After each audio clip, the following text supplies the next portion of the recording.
ہمارے ساتھ موجود ہیں عبدالباسط صاحب، سینئر سفارتکار ہیں. بہت شکریہ باسط صاحب. باسط صاحب، پاکستان اور امریکہ کے تعلقات آئیڈیل تو کبھی نہیں تھے، لیکن آج کل جو ہیں وہ آئیڈیل کے کافی قریب محسوس ہوتے ہیں. تو کیا امریکی پالیسی میں ایسی اسٹریٹجک شفٹ متوقع بھی تھی؟ مطلب this is unusual for all of us. دیکھیے، جہاں تک امریکہ پاکستان کے تعلقات کی بات ہے، ہمیں کوئی زیادہ یوفورک نہیں ہونا چاہیے اس بارے میں. پریزیڈنٹ ٹرمپ کا جو مزاج ہے وہ ہم سب جانتے ہیں. وہ ٹرانزیکشنل پریزیڈنٹ ہیں اور ان کا ہمیشہ سے یہی ایک لحاظ سے فورن پالیسی کو یہی ڈرائیو کرتا ہے.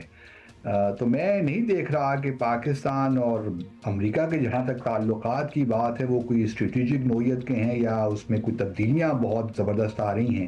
یہ الگ بات ہے کہ اس وقت شاید ہمارے انٹرسٹ کچھ کنورج کر رہے ہیں، اور پریزیڈنٹ ٹرمپ کی پرسنالٹی کو سامنے رکھتے ہوئے اس وقت جس طرح بھی ہمیں کوئی اپرچونٹی ملتی ہے وہ ہمیں اس سے پورا فائدہ اٹھانا چاہیے. اچھا اب صاحب یہ ضرور کہیے گا کہ ایسا تجزیہ بھی ہو رہا ہے اور تاثر بھی جا رہا ہے کہ ہم نے ٹرمپ کو اسرائیل کی جنگ کشی پر اپنی ناراضی دکھائی ہے اور براہ راست دکھائی ہے. تو اب پاکستان کی پوزیشن کیا واضح ہو گئی ہے، اور کیا یہ اب ہم امید رکھ سکتے ہیں کہ اس جنگ میں ہمیں کوئی گھسیٹے گا نہیں؟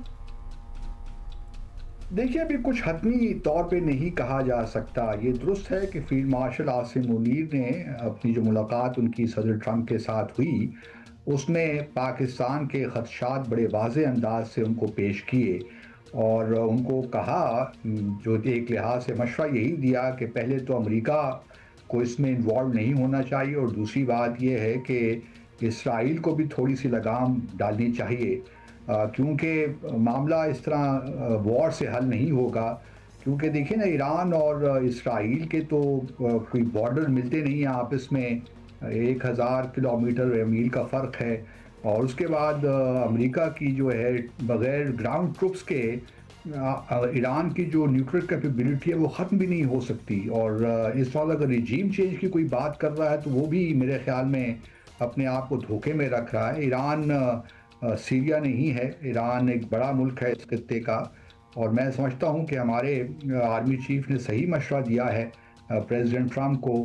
اب دیکھتے یہ ہیں کہ پریزیڈنٹ امریکہ اپنے آپ کو کس طرح انوالو کرتا ہے ساری سچویشن میں. کم از کم نہیں کرتا، کیونکہ امریکہ کی مدد کے بغیر اس کے جو بنکر بسٹرز ہیں، B-2 بام یا اس کا جو بامز ہیں موپ، اس کے بغیر اسرائیل کے پاس یہ کیپیسٹی نہیں ہے کہ وہ فردوں کی جو انریچمنٹ فیسیلیٹی ہے ایران کی اس کو تباہ کر سکتے. سر، مرکزی معاملے کی بات کریں دوبارہ تو ایران اسرائیل کی جنگ اس وقت اسٹیج پہ ٹریڈ آف ہو رہا ہے. روزانہ میزائل آتے ہیں، میزائل جاتے ہیں، جوابی حملہ ہوتا ہے. سسٹینیبل تو نہیں ہے. اسرائیل کو تو بیک اینڈ پہ سپورٹ ہے، دیگر ممالک برطانیہ، امریکہ نیا اسلحہ، نیا گولہ بارود فراہم کریں گے، لیکن ایران کا اسٹریٹجک ریزرو کتنا ہے؟ کتنے میزائل ہوں گے؟ کتنا حملہ کر لیں گے؟ آپ کو کیا لگتا ہے اس ایشو کا خاتمہ کیسے ہوگا؟ دنیا میں امریکہ ہی ہے ایسا جو سیز فائر کرا سکتا ہے، لیکن کیا اسرائیل سنے گا؟